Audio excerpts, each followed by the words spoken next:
중년 부부에게 찾아온 뜻밖의 변화. 어느 날 아침 잠결에 들리는 부엌 소리에 눈을 떴다.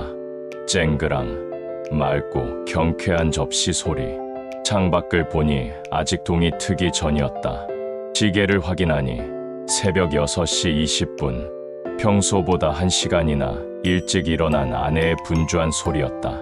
혹시 오늘 출장이라도 가나 하는 생각에 거실로 나가보니 아내는 이미 정갈하게 차려진 식탁 앞에서 나를 기다리고 있었다. 어머, 일찍 일어났네. 무슨 일 있어? 아내, 은지는 묘한 미소를 지으며 답했다. 이제 내가 시간 많으니까 우리 생활 패턴 좀 바꿔보려고. 아침 일찍 건강한 식단으로 시작하는 거야. 그 말투가 평소와는 다르게 단호했다. 뭔가 평소와 다르다는 느낌이 들었지만 굳이 따져 묻지 않았다. 그게 모든 변화의 시작이었다. 나는 58세, 아내 은지는 56세. 결혼 25년 차에 두 아이를 훌륭하게 키워냈다. 큰아들 재민이는 사회생활을 시작했고 막내딸 예지는 대학교 3학년이다. 평생 큰 싸움 없이 평화로운 결혼 생활을 이어왔다. 나는 중견 기업의 영업팀장으로 30년 가까이 일했고 은지는 공공기관에서 20년 넘게 사무직으로 근무했다. 작년 말 은지는 50대 중반의 명예퇴직을 결정했다. 퇴직금과 노후 자금을 합쳐 어느 정도 경제적 여유가 생겼고 그녀는 이제 좀 쉬면서 그동안 못 해봤던 것들을 해볼게 라고 말했다. 나는 기꺼이 그녀의 결정을 응원했다. 바쁜 직장 생활에 갇혀 지냈던 그녀가 자유를 만끽하는 모습이 보고 싶었다. 퇴직 후 처음 몇 달은 평화로웠다. 은지는 늦잠을 자고 일어나 차를 마시며 책을 읽거나 동네 친구들과 아침 산책을 즐겼다. 나는 여전히 회사에 다니며 바쁘게 하루를 보냈다. 여유로운 은진의 모습은 나에게도 잔잔한 행복을 주었다. 그런데 어느 순간부터 은진의 행동이 조금씩 달라지기 시작했다. 처음엔 작은 변화였다. 내가 저녁 늦게 퇴근하면 오늘 좀 늦었네? 회식 있었어? 라고 묻기 시작했다. 전에는 거의 하지 않던 질문이었다. 나는 일이 좀 많아서 라며 대수롭지 않게 넘겼다. 하지만 이런 질문은 점점 잦아졌다. 그러더니 급기야 내 일상에 간섭하기 시작했다. 아침에 출근 준비를 하며 옷을 고르면 그 셔츠는 색이 너무 칙칙해. 밝은 걸로 입어봐 라며 굳이 옷을 골라주었다. 처음엔 세심한 배려라고 생각했다. 하지만 시간이 지날수록 그 간섭은 더 노골적으로 변했다. 왜 매일 똑같은 넥타이야? 다른 색도 좀 매봐. 점심은 뭐 먹었어? 기름진 거 먹지 말고 건강식으로 챙겨 먹어. 주말에 또 친구들이랑 술 마시려고. 그 나이에 건강 챙겨야지. 주말에 친구들과 맥주 한 잔이라도 하려고 하면 따가운 눈총이 쏟아졌다. 농담 삼아 이젠 내가 아니라 당신이 내 상사 같네 라고 말했지만 은지는 웃지 않았다. 퇴직 후 집에 머무는 시간이 많아지면서 생긴 변화였다. 직장 생활을 할 때는 서로 바빠서 각자의 삶에 신경 쓸 여유가 없었다. 하지만 이제는 온종일 집에 있으니 내 생활 패턴 하나하나를 관찰하고 조정하려 했다.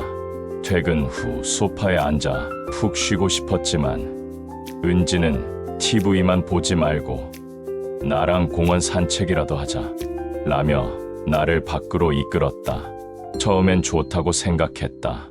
하지만 매일 저녁 내 의지와 상관없이 산책을 강요당하는 기분이 들었다. 가장 충격적이었던 건 어느 주말 아침이었다.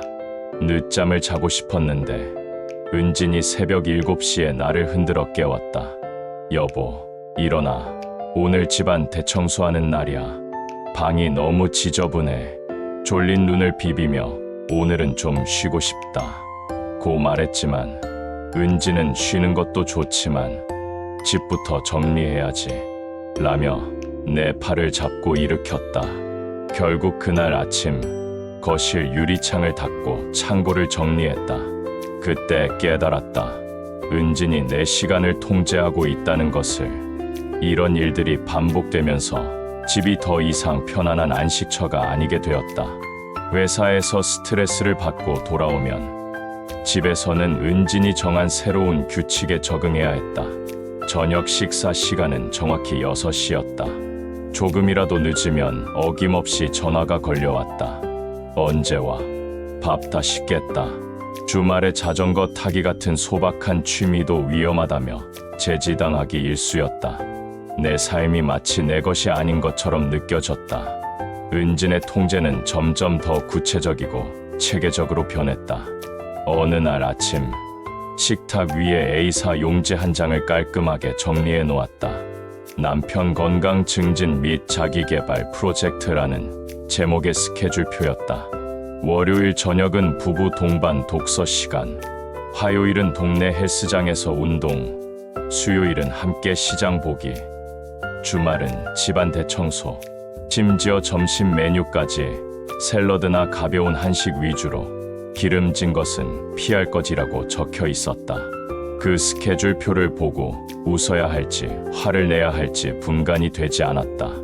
이게 뭐야? 회사에서도 이렇게 빡빡하게는 안 해. 내 말에 은지는 이제 우리 건강 챙기면서 규칙적으로 살아야지. 노후 준비는 건강부터야. 라며 단호하게 대답했다. 나는 그 의도를 따라보기로 했다. 화요일 저녁 헬스장에 함께 갔다. 트레드밀 위에서 걷는 동안 은지는 속도 좀 더 올려. 그 정도론 운동 효과 없어. 라고 지시했다. 숨을 헐떡이며 이 정도면 충분해. 라고 말했지만 그녀는 계속해서 내 운동 강도를 조절하려 했다. 헬스장을 나서며 내가 운동을 한 건지 은진의 코치를 받은 건지 헷갈렸다. 이런 일들이 반복되자 은진과의 대화가 부담스러워졌다. 예전에는 퇴근 후 소파에 앉아 가볍게 하루를 이야기했다. 은진은 내 직장 이야기를 잘 들어주는 좋은 경청자였다. 하지만 이제는 대화가 일방적이었다. 회사에서 커피 너무 많이 마시지 마. 카페인 과다야. 주말에 친구들 만나는 건 좋지만 너무 늦게까지는 있지 마. 나는 점점 대답하기가 귀찮아져. 알았어. 라고 짧게 답하고 내 방으로 들어갔다. 특히 내가 30년 넘게 알고 지낸 동네 친구들과의 모임까지 간섭하기 시작했을 때는 정말 힘들었다. 그 친구들 매번 똑같은 이야기만 하지 않아? 시간 낭비야. 어느 날 친구들과 약속이 있다고 하자. 은지는 오늘은 나랑 영화 보러 가자. 라며 약속을 취소하라고 했다. 가끔 친구들 만나는 것도 중요하지. 라고 말하자. 은지는 가족이 먼저야. 라며 고개를 저었다. 그 말에 아무 말도 할 수 없었다. 내 작은 자유마저 빼앗기는 기분이었다. 집에 들어가는 것이 두려워졌다. 회사에서는 팀장으로서 능숙하게 일했지만 집에 오면 은진의 지시를 따라야 하는 신입사원이 된 기분이었다. 어느 날 퇴근길에 동료가 오늘 간단하게 한잔할까? 라고 물었을 때 평소 같았으면 곧장 집에 갔겠지만 그날은 좋아. 한잔하자. 라고 망설임 없이 답했다. 맥주 2잔을 마시며 동료와 편하게 회사 이야기를 나누는 그 2시간이 오랜만에 느껴보는 자유였다. 하지만 집에 돌아오자 은진이 기다리고 있었다. 왜 이렇게 늦어? 전화도 안 받고 동료랑 잠깐 맥주 마셨어. 라고 답하자 은진은 그럴 시간 있으면 나랑 이야기하지. 라고 말했다. 나는 속으로 깊은 한숨을 쉬었다. 그러던 어느 날 예상치 못한 반전이 일어났다. 저녁 식사를 하는데 은진이 평소와 달리 조용했다. 밥을 먹는 둥 마는 둥 창밖을 멍하니 바라보고 있었다. 왜 그래? 무슨 일 있어? 내 질문에 은진은 한참 망설이다가 작은 목소리로 말했다. 나 요즘 좀 우울해. 나는 깜짝 놀랐다. 그녀가 우울하다는 말을 한 것은 처음이었다. 퇴직하고 나서 뭔가 허전해. 매일 바쁘게 살다가 갑자기 모든 게 멈추니까 내가 뭘 해야 할지 모르겠어. 그녀의 눈가가 살짝 젖어 있었다. 그 순간 나는 은진이 왜 나를 통제하려 했는지 조금은 알 것 같았다. 자신의 삶이 멈춰버린 듯한 공허함과 불안을 채우기 위해 움직이는 나를 붙잡고 있었던 것이다. 그동안 그녀의 통제가 단순히 성격이 변한 거라고만 생각했던 내가 미안해졌다. 퇴직 후 겪는 상실감과 불안이 원인이었다는 걸 알게 되자 마음이 복잡했다. 위로하고 싶었지만 그동안 쌓인 불만 때문에 선뜻 다가서기 어려웠다. 그럼 하고 싶은 거 찾아보면 어때? 새로운 취미나 봉사활동 같은 거 조심스럽게 제안하자 은지는 고개를 끄덕였지만 표정은 여전히 무거웠다. 그 뒤로 나는 그녀의 행동을 이해하려고 노력했다. 직장에서는 동료들과 함께 하나의 목표를 향해 달렸지만 이제 그 목표가 사라졌다. 그래서 나를 관리하면서 자신의 존재 가치를 찾으려 했던 것 같았다. 하지만 그렇다고 내 불편함이 사라진 것은 아니었다. 여전히 은지는 내 일상에 간섭했고 나는 그게 버거웠다.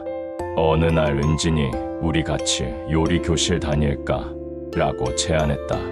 요리에는 별 관심이 없었지만 새로운 것을 시도하려는 그녀의 모습에 동의했다. 매주 토요일 오전 동네 문화센터에서 함께 요리를 배웠다. 처음엔 어색했다.